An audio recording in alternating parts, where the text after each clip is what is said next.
for some perspective on today's trade, let's bring in Groenewegen, founder of Silver Arrow Capital Management. He's been bearish, to say the least. He thinks the market will collapse in the first quarter. Collapse. That's correct. Even after what we see today, the Fed will come and give us the Bernanke put at any price here. I mean, they're not going to run out of money, right? Well, if it's a put, how come then the treasuries have underperformed recently? And I think what's happening, actually, it gives a great exit route to the hedgies and to the Chinese to get out of their bond positions. Because obviously the money that has been spent hasn't had any impact on the unemployment as we saw today. So there's no traction. So what does it need in order to get, the recovery going? But it's 1 month report. And there's a lot of people scratching their heads over this one. You know, retail jobs, we lost it. We've seen some strong retail data. Manufacturing jobs, we lost. 150,000 We've seen some strong manufacturing. So are you really reading that much into this month? I have never believed that the economy would recover. Why? Because I think you have a housing market that keeps on collapsing. In October, housing prices were down 14% to the 2003 level. There is no hand holding the market up because people don't have responsibility for their mortgage. Secondly, as a result of that, there is no real consumer confidence, because if you have undervalue in your house or negative equity... But consumers are out spending. They Look at the are. retail And to be numbers. honest, it has surprised me, because I don't know where the money is coming from that people are spending. Right. I think that what was it, 1.2%? And the third thing I have to say is basically the debt levels are extremely high, and we see also that Europe is collapsing again in a way. I mean, it will go away and then it'll come back even worse. Hey, Alan Nuckman, we've got you out there in Chicago. You're senior market analyst for Agora Financial. Alan, what do you make of how the market kind of shrugged off the jobs data today?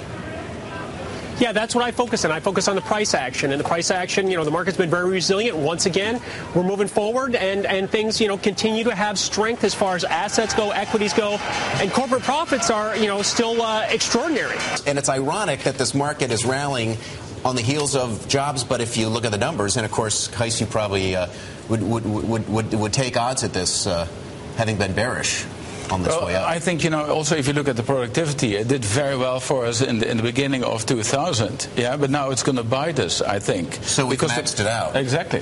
So I think you don't get those jobs back. But I would like to get to a point about, they're just gone. They're gone. They're gone. I don't think they will come back, because that's the productivity improvement you now see. In the beginning it helped us because it improved the earnings, and now, you lose jobs. Yeah? Right. The other thing is, a point that I would like to make is on gold and silver. Gold and silver mining companies have been the best performers since October 2008. They've performed by about 250%.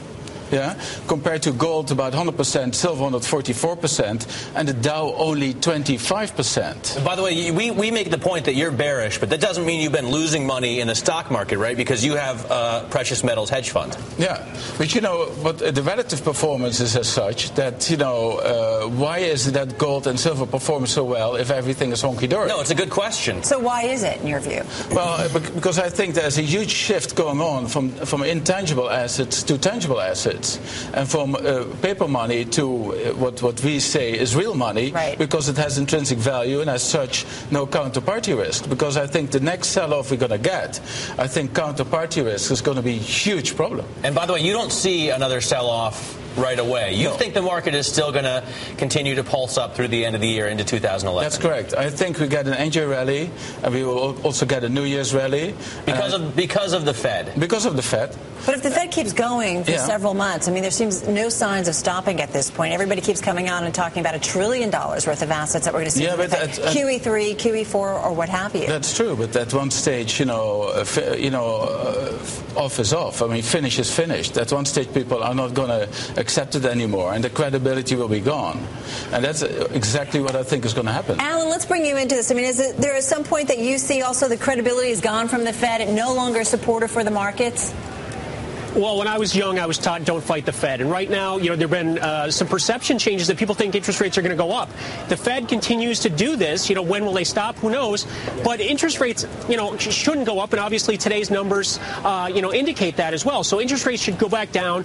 What I find most powerful is the fact that all these assets, and as, your guest there has alluded to, that, it all comes back to commodities. And all these other asset classes right now have done very, very well in the face of a strengthening dollar. The dollar's gone up 10%. 10% in the last month or so. And all of these markets have held strong. So just imagine when and if the dollar declines, how that would be supportive of all these other resource assets and really push the markets up as supportive. You're seeing that in crude oil leading the way right now. Do you see it at all that way, Heis, or no? Well, for me, the main thing is the question is, how come that you have an asset class that doesn't give you any annual return, cost you money, storage money and insurance money, outperforms all the asset classes that give you an annual return? That's the question. That's what you have to think about. And people have lost faith in paper assets. And so they want to see something like you talked about, something tangible. People, there's a certain, obviously supply and demand. Crude oil is going to be used. Food's going to be used. These are assets that people are starting to appreciate as a financial class, whereas they didn't before. And, you've seen the GLD, the SLV, the USO. All of these ETFs have done fantastically well because people want to be in something that they understand and they can physically see as opposed to a piece of paper, because a stock is just worth what people think it's worth, whereas other components have real value. Hey, Alan, it's Dominic here, but if that's the case here, what are we looking at in terms of how do people position portfolios on your side of things? Are people just wholesale moving out of these kind of paper financial assets, stocks and bonds, into commodities and into ETFs? Or how do you do it? How are you advising clients right now then? Not really, but you can see, even some of the industrial stocks that you mentioned earlier, Caterpillar. Obviously, look at the businesses they're in. Look at all the oil service stocks. The OSX, oil service sector, is, had a huge run, and if you look at it technically, it looks like it's, poised for another 25% upward move. So those sectors are supporting the stock market in general. If you look at metals, miners, and energies, and you're seeing a lot of these physical goods come from a very, very depressed level, and people are starting to dab in them. If you look at in dollar terms, the investments in the futures markets, commodity markets, and these ETFs that I mentioned, it's tiny in comparison to mutual funds, but it's growing, and you're seeing a bit of a shift. People aren't going to exit one and get another. They're going to have a balance, whereas before people never had any exposure to the commodities assets before, directly anyways. Guys, let me just ask you, if you were to look at gold versus silver, silver's up more than gold, silver's more industrially used than gold, could you actually make the argument that there is some legitimate fundamental demand, not just the hard asset demand? Yeah, at this moment, I don't think so. The reason why silver goes up suddenly is because there's always a laggard. And next to that, the silver market is much less deep, of course, than the gold market. So you only need a fraction of the demand for silver in terms of funds coming into the silver market in really to boost the prices. I mean, I think if we could easily go to, $40, $50, the moment you break through for silver. The moment you break through the 48, and next to that, it's cosmetically very cheap.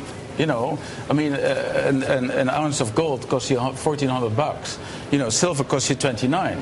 So if you want to have some support, and that's why they call it also poor man's gold, because it's very easy for people with less income or less wealth to acquire. And we should make the point, you are more bullish going forward as well on silver than you are on gold. Correct. At Silver Arrow Partners. Absolutely. Is it any coincidence? No, the reason I am more bullish on silver is because what I think is going to happen in the markets, and you will need to back up a new monetary system with gold, that gold could be confiscated.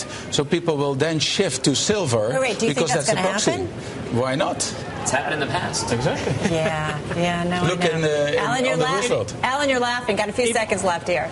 Yeah, if you look at the all-time highs of gold, if you adjust for inflation, we've got to get to $2,200. So, yes, we've had a huge incline, and there's a lot more risk up here, but there's still more upside just to reach those highs from 1980. And looking for assets in general, 335. We're not even there for the halfway point in the CRB. All right, we got to run. Hey, Alan Heis, thank you so much. We appreciate it. Welcome.